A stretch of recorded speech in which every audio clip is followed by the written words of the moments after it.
Hi guys! Ako si Nurse Lizzie. For today's video, moato ko og Jansan para sa among renewal of standard first aid training. And for today, ihatod lang ko ni husband sa sulok kay na ako'y kauban dito nga nag-wait nga naapoy sakyanan, makiambag na lang ko sa gasolina.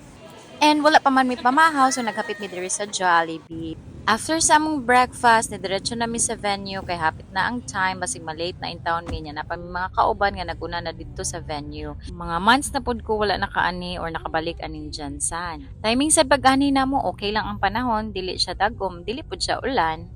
Og dili sad sobra kainit, sakto lang. Until naabot namin sa among training venue diri sa Jansan ang NMV. Pagsulod namo sa training venue, nandito ako mga kauban og nag-isa-isa nag-register. So after few minutes, nag-start na among training. This is Sir and my colleagues na permanenteng namo makita every year para sa amo ang training. So seryoso kay inyong auntie namin na of course para naapod tayo makatunan.